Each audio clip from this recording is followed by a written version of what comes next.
National Fraternal Order of Police Executive Board, representing nearly 400,000 officers nationwide, and they were with me right from the beginning, and we appreciate it. We won't forget. Your members are the backbone of American law enforcement, and we're deeply grateful for your service, and you have done great service indeed. We're also joined by our great Attorney General, Pam Bondi. Thank you, Pam, for being here. For generations, this institution has served as a powerful voice for the brave men and women who risk their lives to protect communities all over our country, and they do it as well as anybody or better.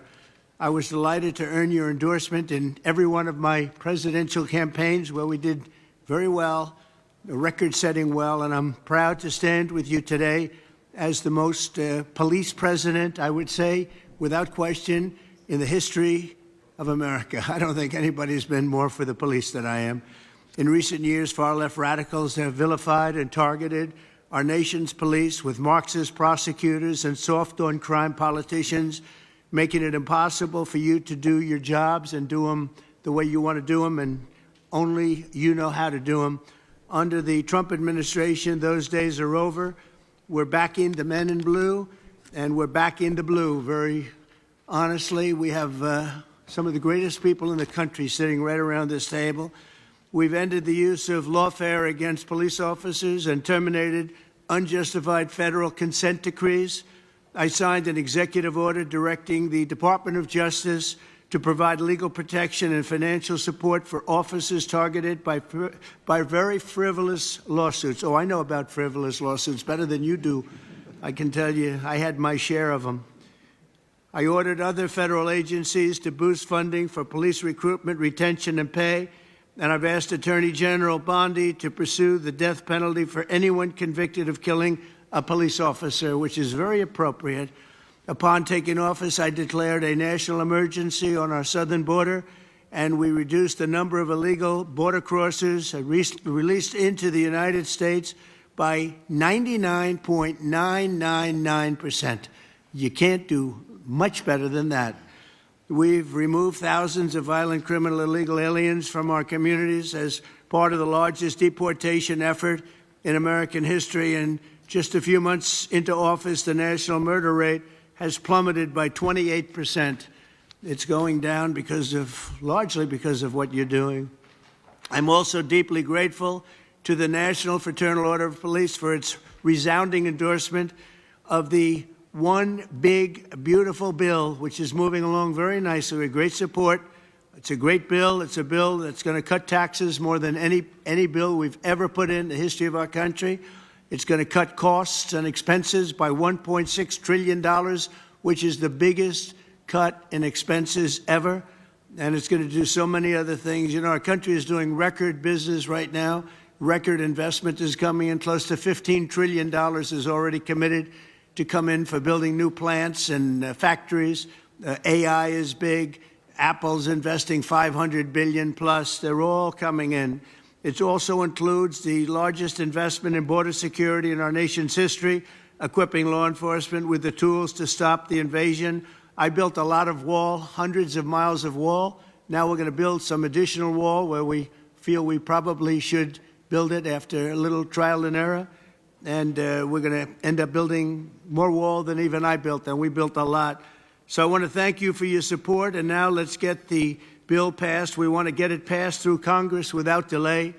In everything we do, we will give our police the respect and the protection and all of the resources that you need. I did that, as you know, nobody wanted to do it before me, where I gave you the military equipment that was excess. They called it excess military equipment. You know that very well. I think every one of you benefited by that. It was in warehouses, billions of dollars worth in warehouses all over the country, and other presidents didn't want to give it to you. I did, and we gave it to you, and it helped out a lot and saved a lot of police officers' lives. I'd now like to ask Attorney General Pam Bondi to say a few words, followed by FOP National President Patrick Yoes, and then Washington, D.C.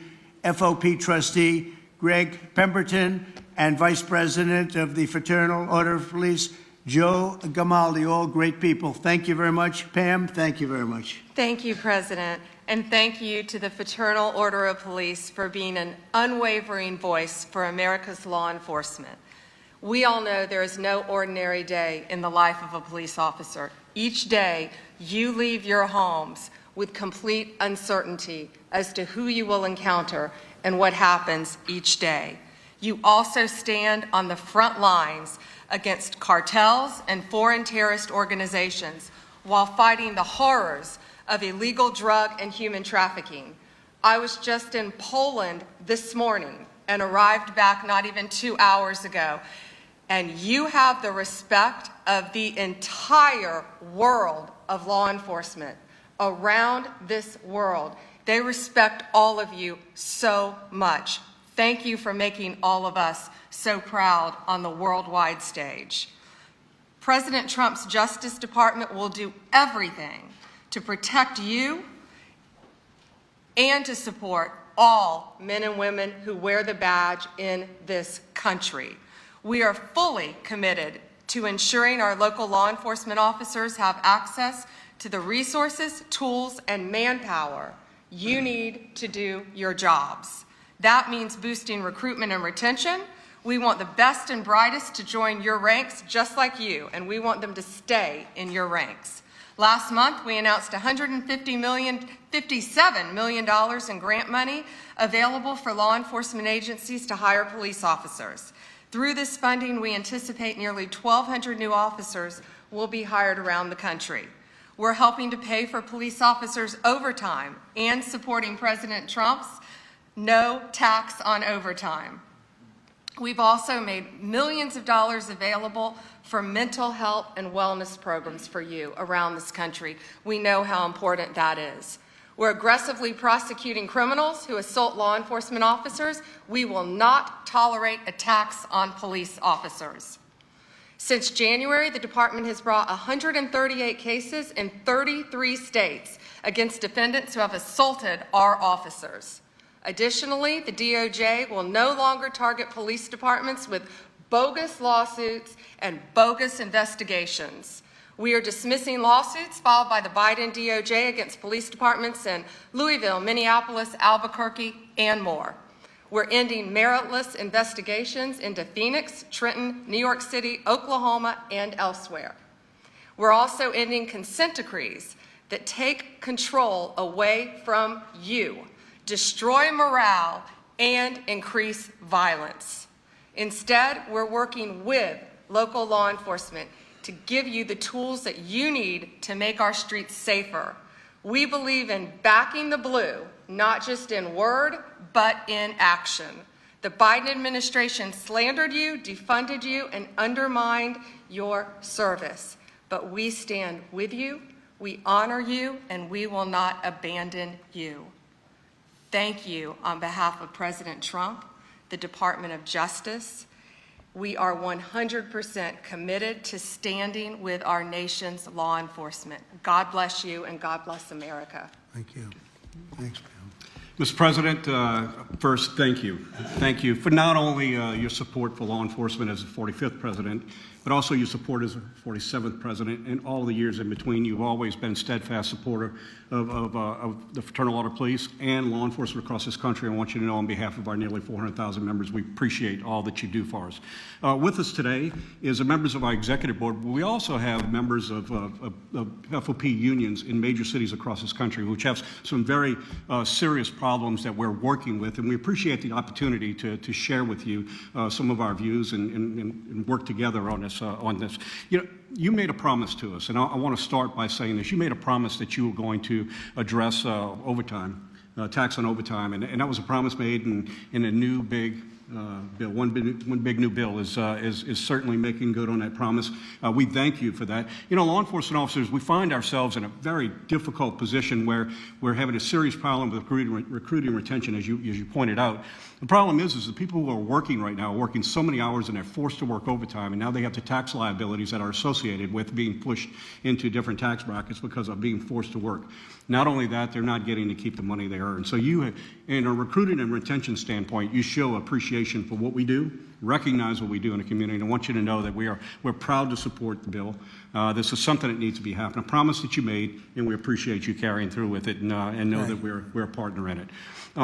You also made a number of other promises to us, and promises made that we appreciate. And I want to start with one of our first people I'd like to recognize. You promised, and here we're on our nation's capital, revitalizing the city and making it safe again. And no one knows that better than the person who lives it every day and leads the officers in the Metropolitan Police Department and our labor union, and Greg Pemberton. And I'll ask Greg to say a few words. Thank you, Pat, and thank you, Mr. President, for having us. My name is Greg Pemberton. I represent 3,000 police officers that work here for the Metropolitan Police Department in Washington, D.C. The crisis that we're facing, which frankly is more of a calamity, is a staffing crisis. We are authorized to have 4,000 sworn police officers here in the nation's capital. Unfortunately, as of today, we only have 3,190. Over 800 vacancies that we have here for this Metropolitan Police Department. And the worst part is that over the past 5 years, we've had a net loss of 600 police officers who've just left this agency in a mass exodus. And the reason for that is that our city council here in the District of Columbia has passed layers and layers and layers of legislation that prohibits our officers from being able to do their job. It exposes our members to administrative, civil, and even criminal liability, even when they go out and do their job properly. It has also stripped our members of their labor protections to fight off these frivolous complaints and these erroneous allegations of misconduct. It all makes for an environment that is almost impossible to keep these staffing levels what they need to be. Frankly, Mr. President, I think the nation's capital, the District of Columbia, is not just a city of 700,000 residents. This is the nation's capital, and it belongs to everybody. It belongs to every American. It should be a safe city. It should be a pinnacle of American society. It should represent the freedom and democracy that we all cherish so much. And anybody should be free to come here and experience that and see what it is that we are here in this country. And the sanctity and safety of the District of Columbia shouldn't be left in the hands of a city council that subscribes to these radical ideologies that we all know are failed, and that we have the empirical data that it doesn't work. It only increases crime and makes cities more dangerous. I want to thank you for creating the Make DC Safe and Beautiful task force. I've met with Orville Green. I find him to be phenomenally qualified to help us out of this mess. I also want to thank you for the appointment of Janine Pirro for the USAO position of DC. I met with her recently, and I found her plan to solve and tackle a number of these problems very promising and very optimistic. So the 3,000 police officers stand at the ready, Mr. President, to help you make DC great again, and hopefully we can solve some of these problems and fix crime here in the nation's capital. Thank you very much. Mr. President, no topic of the day, pretty much every day now, is the unmitigated disaster that has created in cities across this country with the open borders. And all the problems that it has done for quality of life, it's done for our safety within our communities, safety of the officers that work in the communities, and you've been a great advocate of putting us back together. And I'll ask our Vice President Joe Grimaldi to touch on. President Trump, I think I'd be remiss if I didn't start by saying thank you. Thank you for the incredible efforts by you and your administration to deport these people who have come to our country illegally and then refuse to follow the very laws that we hold so sacred. Our officers, especially in sanctuary cities, are tired of arresting the same people over and over again who never should have been here in the first place. We have lost friends, co-workers, unimaginable trauma to American citizens and families. And the most frustrating part from a law enforcement perspective, what it was 100% avoidable. And now we have judges who are standing up for gang members, murderers, robbers, rapists, blocking deportations, obstructing the very will of the American people. It's a disgrace. And if they had a shred of integrity, which I assume they don't, they would resign in shame for what they're doing right now. But I would just ask that you continue to work with us, continue to support with us so that we can partner with all of our great federal agencies out there, continue to carry out this mission. And again, thank you for securing the border and once again making our country one of law and order. Thank you very much. Very nice. Yes. Sorry. Yes. We're going to have a little discussion now, very private. And I just want to thank you all for being here. And thank you very much, media. Appreciate it. Thank you very much. Mr. President, let me respond to Elon Musk claiming that the X-team filed. This is